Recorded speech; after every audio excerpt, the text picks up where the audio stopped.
Siapa sih yang gak punya teman? Entah itu teman dekat ataupun teman biasa.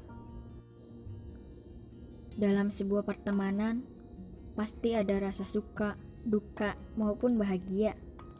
Ya mungkin pada awalnya akan berteman baik, namun pada akhirnya kita sama-sama saling menjauhi. Rasanya egois jika kita menuntut dia untuk selalu bersama kita. Mungkin kata orang benar, kehilangan sahabat akan lebih menyakitkan daripada kita kehilangan pacar. Iya enggak sih?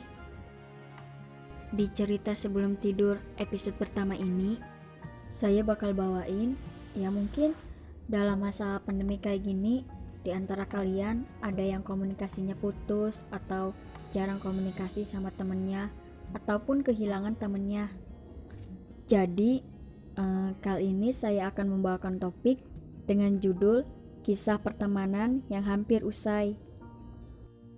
Ya udah, langsung dimulaikan dengan saya Afiani di cerita sebelum tidur. Menemani kalian melayang, semoga ada maknanya. Sebelum saya bawain cerita saya sendiri, tadi saya sempat tanya ke teman sosmed saya. Enggak semuanya sih, cuma beberapa. Saya nanya tentang kisah pertemanan mereka, suka maupun dukanya, sampai ada yang bilang, saya kehilangan dia, kayak gitu. Kalau gitu, kita mulai dari yang pertama ya. Yang pertama dari Ayu Meilani. Katanya, mereka enggak pergi kok, tapi aku rasa akhir-akhir ini mereka agak berubah. Ada yang sibuk kerja, kuliah, dan lain-lain. Jadi mungkin aku lagi kangen aja sama momen-momen bareng mereka pas dulu. Yang kedua dari Putri Kurnia. Katanya, sedekat apapun teman, pasti bakal ada waktunya berubah.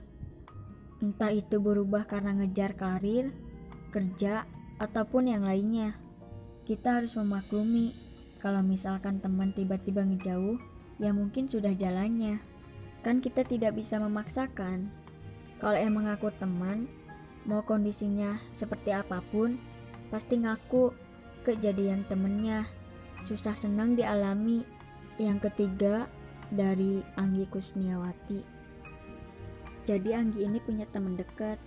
Nah, teman dekatnya itu dekat sama yang lain. Pertama, Anggi enggak seru ke dia tuh karena dia dekat sama yang lain. Nah, mulai dari situ dia beda. Kemana-mana sama yang baru. Setiap diajak main, dia selalu pegang HP. Kesel pastilah ya. Udah bicara tentangnya langsung, tapi dia tidak merasa. Sekarang, mau chatan pun malas. Apalagi soal cerita banyak. Pas masih sekolah, segala keluh kesahnya diceritain semua ke dia. Tapi sekarang, dia ngechat pun kadang malas untuk ngebales. Yang keempat, dari Anissa Febrianti. Kalau saya, emang teman sayanya yang sebenarnya kayak gitu orangnya. Dari zaman dulu juga. Cuman, sama saya selalu disabarin. Tapi sekarang, saya gak bisa, harus terus sabar. Kalau berubah, pasti ada sebabnya. Nah, sebabnya itu pasti karena orang baru. Ada teman baru yang bisa bikin dia nyaman dan lebih asik. Kayak gitu dalam artian dia seenaknya.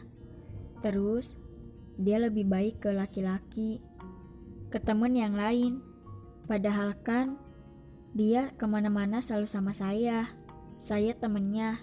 Tapi kenapa ke saya pelit, sedangkan ke yang lain baik banget.